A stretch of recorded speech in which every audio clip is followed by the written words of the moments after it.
Hey, everybody. Welcome to the Herd Fit Podcast with Dr. Sam Ree and myself, Coach David Syvertson. This podcast is aimed at helping anyone and everyone looking to enhance their healthy lifestyle through fitness, nutrition, and most importantly, mindset. All right, welcome back to the Herd Fit Podcast. I am Coach David Syvertson. I'm here with my co-host. On the top, there's four of us today, Dr. and Coach Sam Ree. And below us, we have two really special guests today. We have Coach Adam, and we have a member here from CrossFit Bison, Brendan M., who has very quickly, quicker than normal, become one of our staples at Bison. Just one of everyone's literally favorite dudes at the gym, just for how hard he works, the questions he asks, how cool he is to be around, and how supportive he is of others. But just like all in, like when I think about the kind of people we have at Bison and what we tried to do there culture-wise, Brendan is kind of like the prototype for when a member comes in and has really helped us, especially that 7 a.m. crew. Now he's all over the place with his workout schedule because he is a somewhat new father at this point. And Adam and Brendan, how are you doing, man? Good, thank you. That might have been the nicest thing anybody ever said about me. Don't worry, I'll be extra hard on you tomorrow morning if I see you at the gym. Yeah, exactly. Ramsey, our most sought after and popular guest here on the Herd Fit Podcast. How are you?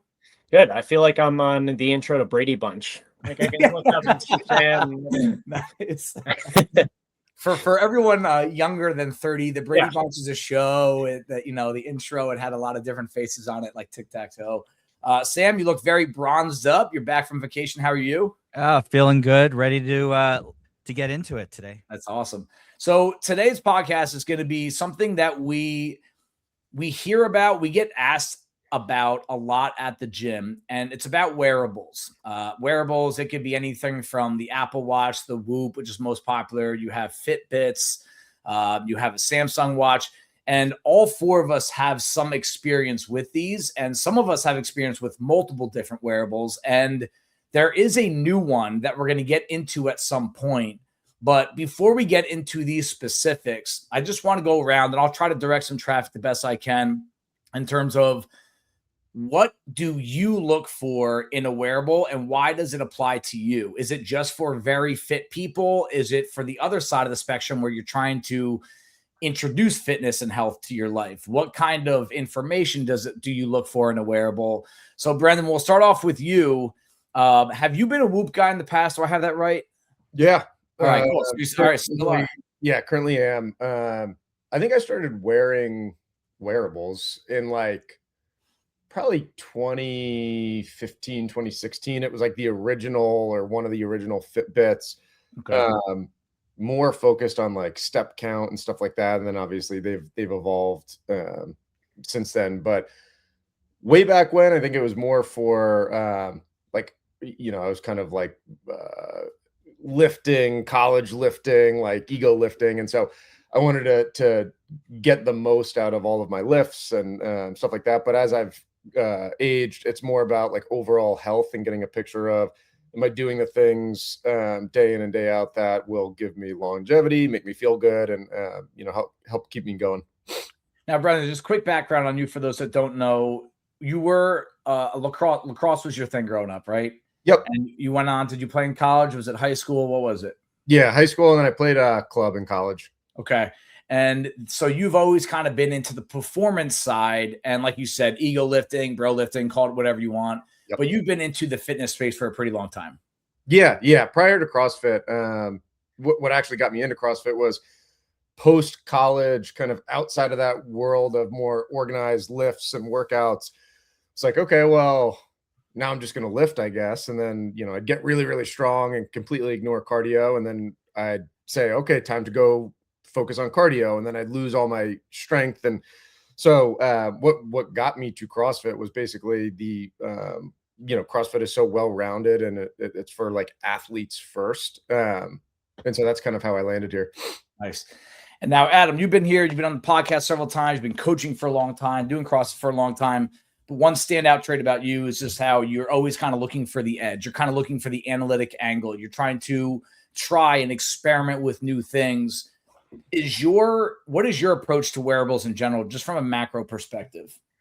Yeah, I mean, At first, I wanted it for accountability and just like that hard data that you could put into a spreadsheet and see, track your progress and everything like that. Eventually, I got into just, whatever the new thing was, I was like, ooh, that's going to augment what I've already been doing. So let me move from the Apple Watch. The Apple Watch wasn't perfect for CrossFit, just with the movements we do. Then I moved into the Whoop. I had the Whoop for 2 years, really liked it, but then kind of just realized that I wasn't using the data as much at the end of that 2 years. And then once I saw the WURQ beta, I signed up for that and tried that out. Cool. And Sam, you have two wrists and you have two different wearables on you right now. Is this kind of information, is it overkill for you, or do you get something different out of wearing different wearables and the things that you've tried?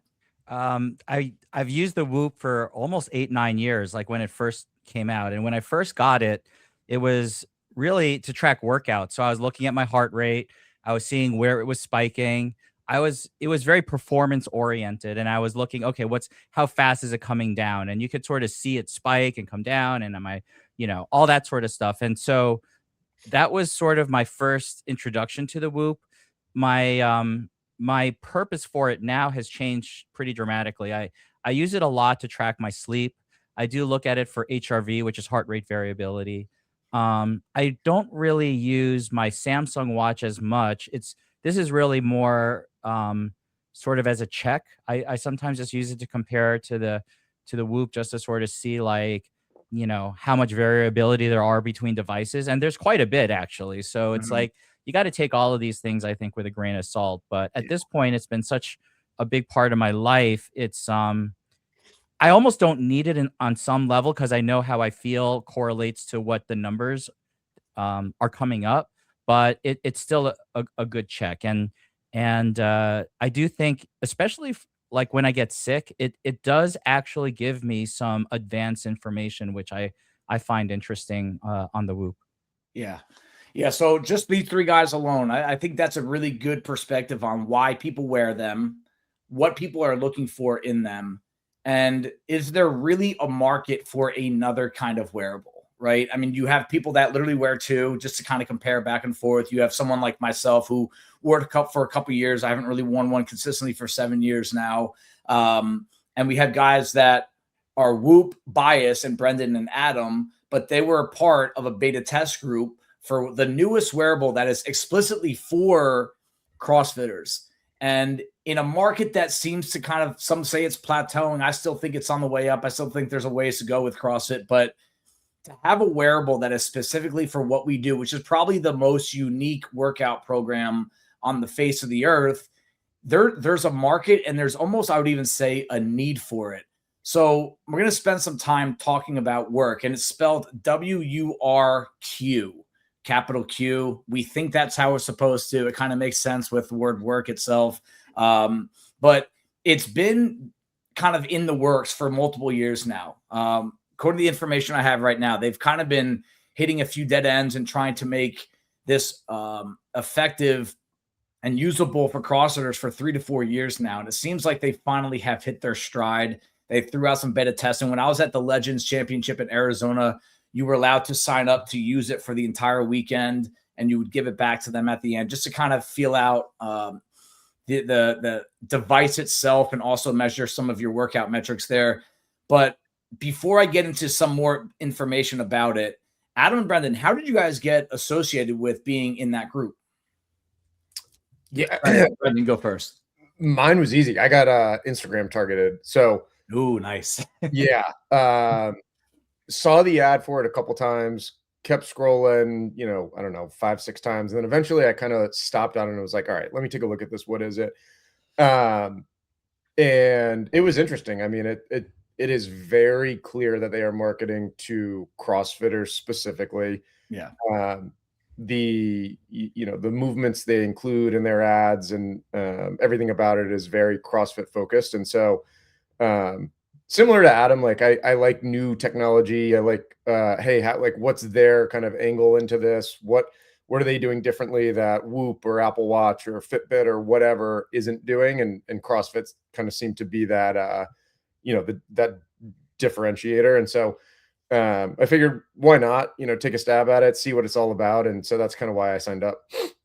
Yeah. And Adam, did you get had by the algorithm of I did. Instagram as well? Yeah. Nice. Sweet. Yeah. That's how it works. That's awesome. Yeah. I mean, it was extremely interesting because, you're seeing this piece of technology that can not only recognize the CrossFit movements that you're doing, which, a lot of times we have very varied movements, but also count your reps, count your rest time. And that's something that, is very difficult to track for yourself during a workout when you're dead tired.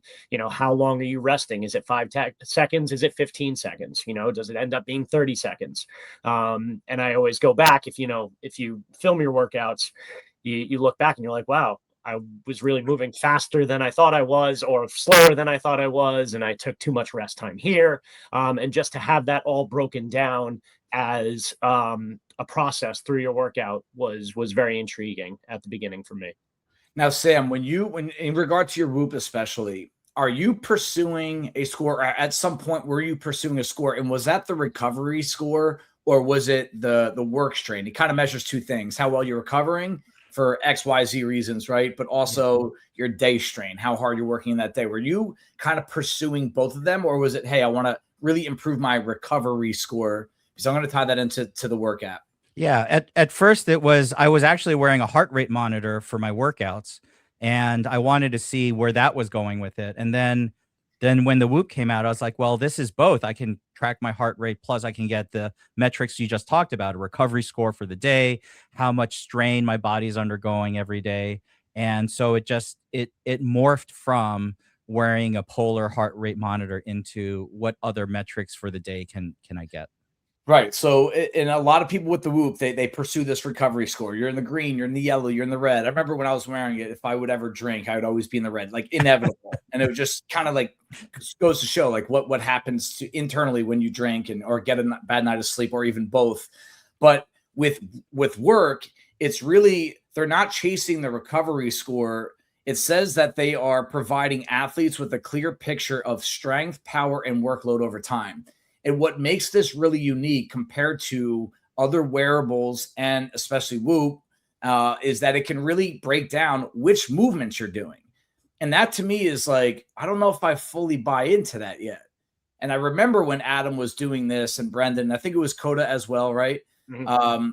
It really did. It was fairly accurate with how many reps of everything you were doing. So if you cheated reps, you got in trouble. But it would be really interesting to see like, hey, I really did a lot of work. I produced a lot of power, a lot of intensity in wall balls, pull-ups, but deadlifts, box jumps, I was unable to do that. What kind of metrics, Adam, were you getting out of the workouts from when you first started wearing them? And I know it's probably information overload, right? Yep. But what were the one or two things that you were looking for exclusively from your workouts? I was interested in first the range of motion, which was something that they said, they were going to be able to track through each rep of the movement. But also the fact that you could put at the end of the workout, you didn't need to, put anything in previous to the workout. You just put in, it's a chipper workout. And then you just put in the movements and it tracks exactly how many reps you did, how many rounds you did. It breaks it down by round, tracks your runs and everything like that, which was extremely interesting. Now, Brendan, did you use it that way as well? Like where you would do a workout, then insert the movements? Like, for example, I was thinking like, can it really tell the difference between a thruster and an overhead squat? I can understand how it can measure that you're squatting, but unless you put in those movements, did you view it that way? Or is it more like, hey, I didn't want to get that specific with it? Yeah, well, so maybe I'm the sucker, but I think how they advertise it is different than how it works in practice, because on their Instagram ads, it's like, hey, just wear it and it will tell you everything you need to know. Right. I didn't realize, you have to put in even the movements, which is part of the reason. So I had a WURQ and I like WURQ, but there's a stark contrast in when WURQ recognizes, hey, you've done a workout and there's some elements of lifts or, whatever it may be. It will score your workout, but if you then put in whatever that workout was into WURQ manually after the fact, your strain score, at least for me, is like drastically different. I'll go from like a 9 or 10 strain to like a 14 or so. So I was like, oh, this is cool. Like WURQ will just do this without me having to do anything. And so it was a little bit of a bait and switch for me, but you know, it was fine. And Adam actually went ahead and programmed like a couple weeks worth of bison workouts that Coda and I were just choosing from, which was really cool. Cause if you're following like Mayhem or whatever, like the CrossFit.com programming, you can just say, this is the programming I'm doing, and it'll automatically follow. But yeah, that being said, like, I think I was more interested in rest time, which was, you know, everybody watched me at a bison workout, like, you know, my hands are on my knees. And so you know, at the end of the day, I don't know if that it was telling me anything I didn't know, which was, hey, you spend too much time resting. But you know, it was there's a ton of information in the app itself. Right. I can understand that a big reason why we get wearables, or we use even the app at the gym and logging our scores.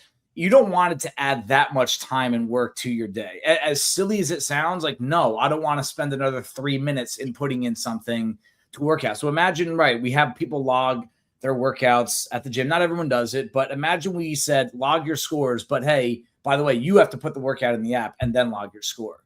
I think that the number of people that would record the scores would probably be cut by 2/3 at least. And there's even some different ways that we can manipulate when I put the workouts into the train app, like just how many reps or how many sets you're doing. It's always in part of my mind. It's like, they're not going to want to do more work than they have to. And if they want to, they'll put it in the comments. And that's a big part of, I was unsure if you were able to take a program and put it into the app. Now, these mainstream ones, Adam, the CrossFit.com, Mayhem, Proven, can you select them within the app itself? But you can't necessarily put a CrossFit Bison program into it unless you manually do it, right? Right. So, yeah, I think, I'm not sure what programs are in there, but I do know that there are specific programs, programming that's in there. I think Mayhem's in there. I think Cap might have been in there for a little while. I haven't checked the website in a long time. But there's a back end website that's kind of, as Brendan was saying, the bait and switch. Like, the back end website is really difficult to get to. Okay. And had you just gone through the Instagram ads, you wouldn't even know it was there. So you kind of have to do some digging to get into where you can program those workouts. But generally, it was pretty easy. It's just that if you're doing, you know, program that's not generally just like CrossFit specific, like a lot of the times we do a lot of interval stuff that's very hard to program into the WURQ data, just because, like, here, tell us the movements you're doing and then how many reps they should be. Right. But if it's 2 minutes on, 1 minute off, there's no space for that on the back end. Yep. Yeah, I could tell you over the years, we used to use Beyond the Whiteboard back in the old days. Now we're using Push Press, the Train app, which is pretty solid. But there are some times where it's like, man, it's really complicated to put specifically what you want to into the app. And that can throw off all the results. And then you can start asking yourself, what's the point? Sam, so we're talking about movements and intervals and rest times, which Brendan made, I think, the joke that we would all make at some point. It's like, yes, I know I rest too much. Okay, thanks, coach.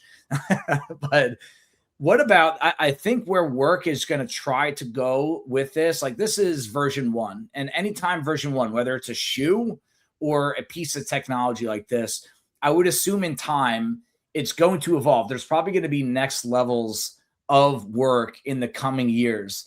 And one thing that I've read that they're going to try to do is come up with a different layer of performance, but not necessarily what you're doing in a workout, but they can actually break down movement weaknesses for you, and also imbalances, right? Where the ratio of upper body work and lower body work, too much hinging at the hip and too much or not enough knee flexion, meaning you deadlift too much, you don't squat enough.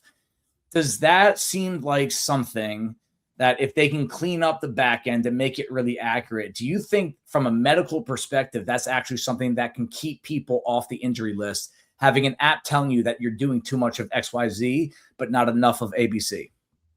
Wow. If it could detect that, it could detect better than a lot of coaches. Because I will tell you right now, when I see people doing a snatch or a push press or a certain movement, it's very difficult for me to tell as a coach, or I don't know about other coaches, like what the flaws are that might result in injury. I Mm. think it's going to require a lot of data, because injuries, especially sports or CrossFit related injuries, come from a whole host of factors, and we could get into it, but you know, it's going to have to sort of tease out a lot of very, very specific data points in order to be able to tell you, hey, your elbow is running an increased risk of injury, so back off or consider that. Like, I mean, I don't think as coaches, and we look at these people every day, that we're sort of reliable in terms of doing that. So I would be very interested to see what kind of algorithm or how much data they have to collect to sort of get to that point. Yeah, I mean, this is so far above my head from a tech standpoint, but I do see a future wearable, and it could be WURQ with version 2, version 3, where they can help you, probably not give you an objective, clear-cut 100% answer, but help clarify why are you dealing with injuries to your low back and your hips, but not your knees, or vice versa. Why are you prone to this and not that? It could probably even give some, hey, every time you deadlift or squat, 60% of your weight is shifting to the right. Or, hey, when we all know about compensation injuries, where this hurts now, this is eventually is going to hurt. It could be wrist to ankle. Like, that's a big John Hartman says, like, if you have bad ankles and that's where a lot of your pain is, at some point it can mess with your shoulder and your wrist. And that is something that I think an older crowd is going to be really intrigued by, that maybe some of the younger guys that just want everything to know about their power output, their scores, their rest times, the work rest ratios. It's going to be, hey, is there something in a wearable that can really prevent me from getting hurt down the road? And I do think the range of motion, Adam, this intrigues me. I think you and I have talked about this a few times, with at some point in CrossFit judging, and maybe even High Rocks judging, with all the flack they get for wall balls and all their stuff, there's going to be a technological device that will rep or no rep your movement. I think that will be a thing. Were you getting no repped by WURQ? No. It was just, I don't get no repped. Perfect range of motion, so I would never, but I think if I'm correct, the main way that it processes the data is by the different, because it's two different wearables that you wear. If nobody's seen the WURQ, it's a heart rate monitor that goes on your chest, but also there's a wrist like an Apple Watch type device with nothing on it. It's just and I think it's just to get those two signals for how far apart those parts of your body are as you're moving. And if they're moving together, down towards the ground, obviously you're doing a squat, right? So it's I think when you are getting that data, for it to process just those movements and the range of motion, it just tells you, okay, here's probably, if you had the largest range of motion rep, they're going to base the rest of the range of motion off that. So if, there's one that's your average range of motion, okay, for another rep, you are at 103% range of motion. Another one, you are 90%. So it's like, it's not giving you that specific data that you're looking for, but it'll just tell you, okay, this set wasn't as good as this set. Got it. Okay. Which is important. I'm big on telling people, hey, and this gets old hearing after a while, but I really do think this is like one of the secrets to getting better and getting fitter and getting more out of CrossFit. And I actually think it's more enjoyable to do it this way, where your first round was 104, your last round was 324. Like, you fell apart, like you started hurting. Just start a little slower and you'll get all of this work done in less amount of time. It's just the classic pacing. Brendan, I know we made the joke earlier that this evil device was telling you that you rested too long in workouts, but and to me, Brendan, I don't know you that well, but you're in my opinion, you're a hard worker, but you're also laid back. Like, you're not going to go have your day ruined because Sam beat you by 4.5 seconds in a workout. I mean, maybe in the open, but not like on a normal workout. Yep. Is that kind of information to you? Is it overkill to really like find out how much contrast there was between your fastest and slower rounds? Is that too much? I think to your point, it is what you make of it, right? Where if you're one of those people who can get super caught up in things like that, and immediately after the workout, you're in the app processing it and in the weeds of every little detail, then yeah, it can be super overwhelming. But that's the case for any wearable, right? Like Whoop, I know people who go crazy about their sleep scores, and they're like, oh my god, like they wake up, they're like, I didn't get 8 hours, I got 7 hours and 42 minutes of sleep last night. Like my day, I'm so tired today. And so I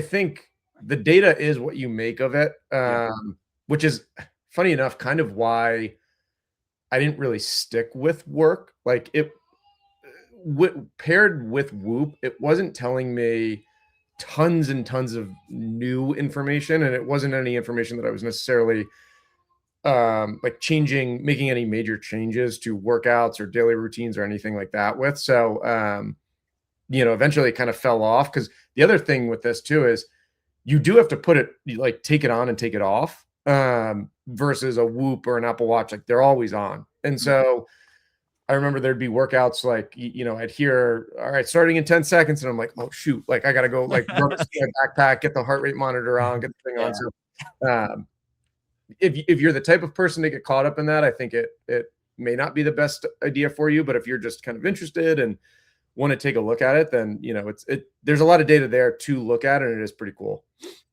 Yeah. Funny story, at Legends, I signed up to be the beta test out there, or whatever you want to call it. Like get to use it for the weekend for free.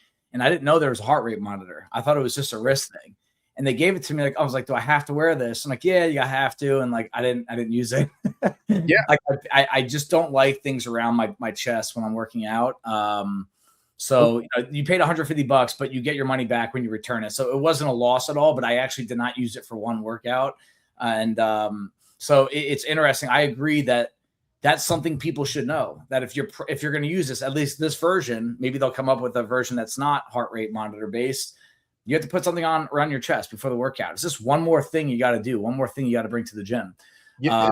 The other piece with that too, like Adam and I have talked about this, there are certain movements or workouts where it's kind of detrimental. Like if you're doing a bar muscle up, and I'm the perfect example of it, where I'll like rest my whole sternum on the bar, it digs in. So anything like burpee, bar muscle up, anything where you're making any sort of contact with your chest, like it's not the most comfortable thing in the world to wear.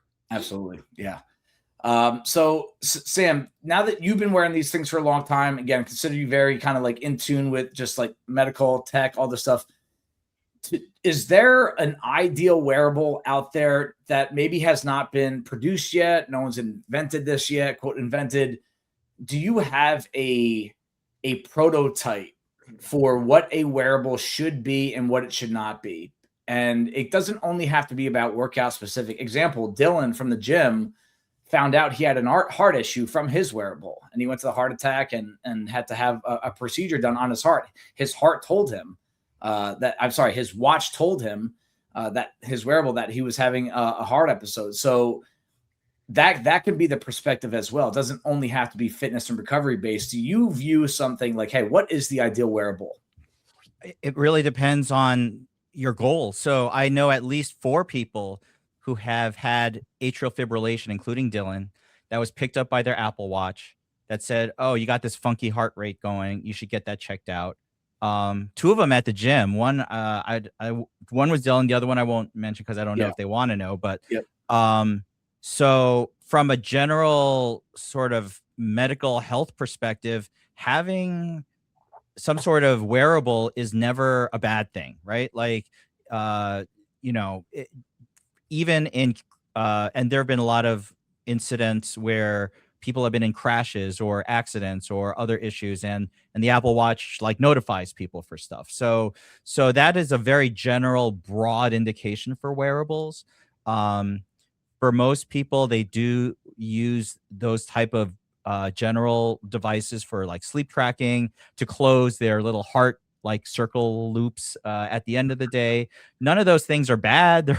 How many steps you take, like, more data about that stuff reminding you is always good. For most of us who are very fitness oriented, you start to hone in on the things that you're talking about, like, what is your general preparedness for that day? What is your conditioning like? What's your sleep like? What's your HRV like?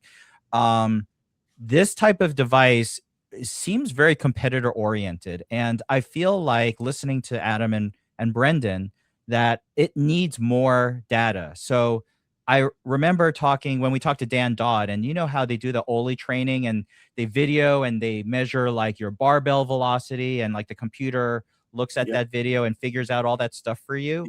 Like, that's really, I feel like, where the next gen trackers are going to be, that you might need your camera, like your phone, to video your workout paired with the wearable. But in those situations, I feel like you could pair that with AI, and it could tell you, without you having to say a thing, he's doing thrusters, now he's going to the row, now he's doing the wall balls, now he's doing, range of motion not so great on the wall balls on the second round. Like, but I think you need some additional visual data. But I think the technology is there. Just, I think they probably oversold this just based on a heart rate monitor and a wrist. But there isn't that much more you might need in order to get to what they're promising. And I don't think I need it, like, as a regular workout guy, but I can think of about 30 people at the gym that would kill to be able to get that kind of measurable data out of their workouts for improvement. Yeah. Now, Adam, do you ever see nutrition being tied to a wearable? Like, we in our recent reset kickoff call, Dylan, speaking of Dylan, superstar right now, is he introduced an app to everyone where you can take a picture of your food and it actually breaks down the macros for you and the calories. And everyone's like, oh, it can't be that accurate. And we've tested a couple things against it, and it's right there. And that's really tough with macro and calorie counting for anyone. It's like, are you really that accurate with what you're putting into your body? And do you really want to obsess too much about it? But people that can't seem to lose those 5 to 10 pounds, like, that literally could be the difference, that you're eating an extra 80 calories at every sitting and you just don't measure correctly, where technology can take over. Do you think nutrition should be tied into wearables? A Whoop, for example, a WURQ, an Apple Watch, where that could be, because I do think that is the biggest, most influential factor to your health. It is what is coming into your body and what are you able to break down. That's really not going to, that can affect your sleep, absolutely can affect your HRV, but it would be really cool to see a wearable have a nutrition component to it somehow. Yeah. I mean, we're seeing it with like the Meta glasses that they have now, right? Yeah. That can, record video and take pictures, and all of a sudden it's in a, glasses that fit on your eyes. So yeah, I can see something where, you're sitting down to a meal, you have your glasses on, it's take a picture of your food and it's counting all the calories and the macros and all that stuff. I think eventually we'll get there. I see a world in a couple of years where, your wearable is more like just like a base layer, like a t-shirt that's got wires running through it, that's giving you all the data that the Whoop and the Apple Watch can give you now, except it's less cumbersome. It gives you more, ability to move, do all these movements and stuff like that, and not be, not punch something into your chest when you're doing a burpee. So, it's hard to tell whether we can have wearables that will track those nutrition things for you, or somehow tell you that, based on what you ate yesterday, your performance might not be as high today, or, you don't seem to have drank, the enough water to be fully hydrated for your workouts moving forward. But, I think 10 years ago, if you said, oh, you're going to have something on your wrist that can track all these things, I think we would have said no way. So you never know. All right, well, to wrap this up, let's just all kind of just chime in, a short answer on, should people make it a goal to try a wearable at some point? And you don't have to sell a specific one. You can keep this macro level. If you want to say something specific about a Whoop or the WURQ or the Apple Watch, anything, Brendan, start off with you. What's something someone should consider about a wearable if it's kind of speaking in their head right now, like, hey, is this for me? It's not caliber of fitness related. There's a lot of different goals that can be tied into it. But what would you want someone to know that's kind of in the market and they're thinking about it? Yeah, I know you said we don't have to plug a specific one, but I do like, I really do like Whoop. And the reason for it is it's very holistic, right? During the hour that we're at Bison, it will calculate everything that you did from a strain perspective. But when you go home and sleep at night, it'll capture that as well. To your point, you know, on weekends, or I know when either I drink or I am eating like crap and whatever, my recovery score is going to drop, and Whoop is picking up on that. And so the way I've kind of approached wearables and why I still wear a Whoop, and this is kind of my pitch for anybody on the fence, is like, it can give you a very holistic picture of what you're doing well, what you're doing wrong, and where to make changes. Adam, what about you, bub? I would say you ask yourself what's your goal and what's your next step for you. You know, we know people at the gym and in our lives that they will go to bed at 8 p.m. every night, whether they have a wearable on or not. You know, they're stuck in that mode. That's routine for them. It's a habit for them. I find that very difficult to do. So if I have something like a wearable that's telling me, oh, it's your bedtime if you want to get 8 hours, and I know you have to be up at 6 a.m., like that would be the next step for me. For people that are goal-oriented in the gym for just base workouts, I think the WURQ is, going to give them data that Whoop and Fitbit and a Samsung watch maybe can't do. So I would say it's got to be individualized, and I think that's why there's so many of these wearables out there focused on different groups of people. And Sam, the double wrist wearable guy. Yeah, I mean, if you can't decide between one, just get both. You have 2 wrists, but no, in all seriousness, because I value that opinion as much as anyone's, because of you get different information that can sometimes tell you the same things, but I always like the idea of 2 different things, kind of making you critically think about yourself and your lifestyle. What's your piece of advice for someone that's on the fence? I think the best advice I heard was from Peter Attia about these, which is, it's not magic, right? It can give you some data. The biggest part of it is if it gives you anxiety or some sort of negative emotion, like you're wearing your Fitbit or your Apple Watch or whatever, and it's like, you suck, your scores are terrible, you're not eating right, and it's just, and you're freaking out over it, well, then it's really not helping. So yeah. I mean, that's why I don't look at my Whoop for at least until the afternoon, because I don't want to wake up and look at it and be like, oh my God, my score is like in the toilet. Like, I already know it's in the toilet. I don't need to look at it. I do look at it later just to sort of correlate a little bit. Yeah. But I don't have a lot of anxiety looking at my Whoop. I've had it for 8 years. I know. But if someone is freaking out, then don't use it. But as both Adam and Brendan said, for them, they're using it in a positive way. I think it's encouraging them in different ways. And if you feel like, oh, you know what, this could be a positive thing and help me and encourage me in some way, then absolutely. Cool. All right. And I just think it brings up the simple cause and effect. Like, you can see in the morning an effect, right? But to really tie it to the cause of that, alcohol, sleep, nutrition, too much working out, by the way, like that's definitely a thing that I think the Whoop can tell you. That's where it's information for you. At the end of the day, that's what all this technology is. And we lose track of that sometimes. It's really aimed at just helping you make some better decisions or giving you a more big picture, holistic perspective on yourself. And that, to me, is invaluable. And no, you probably won't need it forever, but it's similar to what we do with Reset. It's similar to people that I just talked to someone at the gym this morning that they weigh themselves every single day. I know that would send some into a tailspin. And he goes, like, there's things that for no reason whatsoever, I'm up 4 pounds in a day. He's a big guy. And I could get that. That can happen easily. But then for no reason, after a day of binge eating, he could be down 2 or 3 pounds. And it just goes to show it's cool information to have. But again, like Sam said, don't overreact to it. It's never 1 day, 2 days is never a thing. But if you see trends I think it's really important information that can help you just get more out of your health and fitness as we all get older. All right. Well, Brendan, Adam, Sam, thank you for the time this morning. I got a lot out of listening to you guys just talk about the wearables, because I relate to all three of you in different kind of ways. And the more information, the better. And we hope this helped everyone kind of go into kind of look inward in terms of what a wearable can do for you and which one to choose. All right. So thank you guys. Thanks.